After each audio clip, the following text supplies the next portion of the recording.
Assalamualaikum warahmatullahi wabarakatuh. Alhamdulillah, alhamdulillahilladzi anzala as-sakinata fi qulubil mu'minin. Ashhadu an la ilaha illallah wa ashhadu anna sayyidana wa habibana Muhammad sallallahu alaihi wasallam annahu la nabiyya wa la rasula ba'dah. Allahumma salli wa sallim ala hadha an-nabiyyil karim wa ala alihi wa ashabihi ajma'in wa man tabi'ahum bi ihsanin ila yaumiddin. Puji dan syukur mari sama-sama kita haturkan kehadirat Allah Subhanahu wa taala, dan selanjutnya salawat dan salam teruntuk junjungan kita yakni Nabi Muhammad sallallahu alaihi wasallam. Bertemu kembali kita pada mata kuliah fikih mawaris jinayah dan siasah dengan materi kita yang ke-12, yaitu tentang pengantar fikih siasah. Maka agar kita mendapatkan ilmu yang bermanfaat, agar ilmu kita diberkahi oleh Allah Subhanahu wa taala, mari kita bermohon, berdoa kepada Allah semoga diberikan ilmu yang dapat bermanfaat pada kehidupan dunia dan kehidupan akhirat. Allahumma 'allimna ma yanfa'una wanfa'na bima 'allamtana waj'al 'ilmana khalisan liwajhikal karim waftah 'alaina bifathikal mubin. Amin ya rabbal alamin. Peta konsep pembahasan pengantar fikih siasah. A. Konsep fikih siasah. B. Prinsip-prinsip siasah syariah. C. Ruang lingkup dan objek dari fikih siasah. A. Konsep fikih siasah. Secara bahasa, fikih siasah itu merupakan gabungan dari kata fiqhu wa siyasiyu, ya, al-fiqhu wa as-siyasi. Ya, al-fiqh artinya hukum Islam yang mengatur tentang perbuatan manusia, sedangkan as-siyasi berasal dari kata sasa, yasusu, siasatan yang berarti ammara atau dabbara. Ammara berarti memerintah, sedangkan dabbara berartinya mengatur. Nah, secara istilah, Ibnu Qayyim al-Jauzi mengatakan, siasa adalah segala perbuatan yang membawa manusia lebih dekat kepada kemaslahatan dan lebih jauh dari kemafsadatan, sekalipun Rasulullah tidak menetapkannya dan bahkan Allah juga tidak menentukannya. Jadi ini adalah sebuah sistem yang diciptakan oleh umat Islam yang meskipun tidak terdapat kejelasannya dalam Al-Quran dan Sunnah, tetapi kemudian jika itu menghantarkan kemaslahatan dan kemudian menjauhkan mereka dari kemafsadatan, maka itulah dikatakan dengan siasah. Selanjutnya, prinsip-prinsip fikih siasah. Yang pertama itu adalah musyawarah. Islam mengajarkan bagaimana untuk bermusyawarah. Syura bainahum. Ini adalah merupakan prinsip yang pertama. Yang kedua adalah yaitu keadilan. Ya, seperti Allah jelaskan surah An-Nisa ayat 59, ya.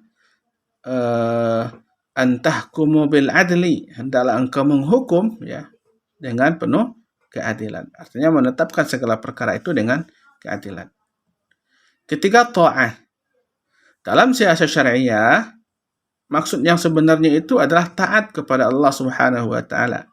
Seperti Allah jelaskan dalam firman-Nya dalam surah An-Nisa ayat 59, ya ayyuhalladzina amanu athi'ullaha wa athi'ur rasula wa ulil amri minkum. Jadi taat sebenarnya. Yang pertama taat kita kepada Allah, yang kedua taat kepada Rasul, dan kemudian taat kepada ulil amri, selama ulil amri itu taat kepada Allah dan Rasulnya. Selanjutnya, pada prinsip dari fikih siasah itu adalah amar ma'ruf nahi mungkar, yaitu menyeru kepada kebaikan dan kemudian mencegah dari hal-hal yang mungkar. Seperti Allah jelaskan dalam surah Ali Imran ayat 110, ya. Kuntum khaira ummatin ukhrijat lin-nasi ta'muruna bil ma'rufi wa tanhauna 'anil munkar. Sedangkan yang kelima, ya, itu adalah perdamaian. Prinsip yang kelima dari siasah syariah itu adalah perdamaian atau as-salam. Karena Allah katakan dalam Al-Quran, innamal mu'minuna ikhwatun fa aslihu baina akhawaikum wattaqullaha la'allakum turhamun, ya. Jadi ketika Allah perintahkan fa aslihu baina akhawaikum, artinya adalah untuk menciptakan perdamaian. Yang keenam, ya, prinsip dari siasah syariah itu adalah keamanan, ya. Seperti Allah jelaskan dalam surah Al-Baqarah ayat 126, ya. Wa idz qala Ibrahim rabbij'al hadza baladan amina. Ya. Jadikanlah kampung ini, tanah ini atau negara ini tanah yang aman. Warzuq ahlahu minas samarat, dan kemudian berilah rakyatnya, masyarakatnya rezeki berupa buah-buahan.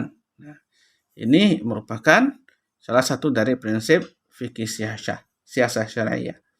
Dan yang terakhir adalah persamaan, yaitu equality.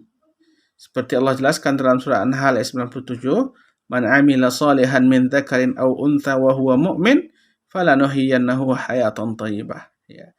Siapapun yang berbuat kebaikan, laki-laki dan perempuan, tanpa ada pembedaan, ya, equality, kesamaan, maka inilah kemudian yang menjadi salah satu dari prinsip fikih siasah syariah. C. Ruang lingkup dan objek fikih siasah. Ruang lingkup fikih siasah, menurut T.M. Hasbi, ya, ruang lingkup siasah syariah itu terbagi kepada 8 poin. Siasah dusturiyah syariah, yaitu kebijakan tentang peraturan perundang-undangan, ya, di mana di sini adalah bagaimana pemerintah itu membuat aturan-aturan perundang-undangan yang berlaku untuk segenap rakyatnya atau segenap warganya. Yang kedua, siasah tasyri'iyah syariah, yaitu kebijaksanaan dalam tentang penetapan hukum. Ini berkaitan dengan hukum yang berlaku dalam sebuah negara, baik itu hukum perdata yang berkaitan dengan keperdataan atau kepidanaan. Selanjutnya, siasah qada'iyah syariah, yaitu kebijakan dalam bidang peradilan, ya, penegakan hukum berarti. Selanjutnya yang keempat adalah siasah syariah maliyah, yaitu kebijakan berkaitan dengan ekonomi dan moneter. Yang kelima, siasah idariyah syariah, yaitu kebijaksanaan terkait dengan administrasi negara atau administrasi pemerintahan. Yang keenam, siasah dauliyah atau siasah kharijiyah syariah, yaitu yang berkaitan dengan hubungan luar negeri atau hubungan internasional. Dan yang ketujuh, siasah tanfidhiyah syariah, yaitu politik pelaksanaan undang-undang. Dan yang terakhir, siasah harbiyah, yaitu politik yang mengatur tentang perdamaian atau perperangan. Nah, itu adalah ruang lingkup dari siasah syariah. Sedangkan objek kajiannya adalah, yang pertama, peraturan dan perundang-undangan negara sebagai pedoman dan landasan ideal dalam mewujudkan kemaslahatan umat. Ini dikenal dengan qanun, istilahnya qanun, ya, atau kemudian undang-undang yang menjadi aturan pokok dalam kehidupan berbangsa dan bernegara. Yang kedua, pengorganisasian dan pengaturan kemaslahatan.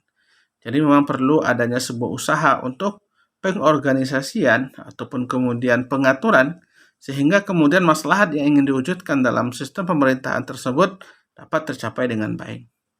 Selanjutnya yang ketiga, mengatur hubungan antara penguasa dan rakyat, serta hak dan kewajiban masing-masing dalam usaha mencapai tujuan negara. Jadi, dalam sebuah pemerintahan itu ada pemerintahan, ada rakyat.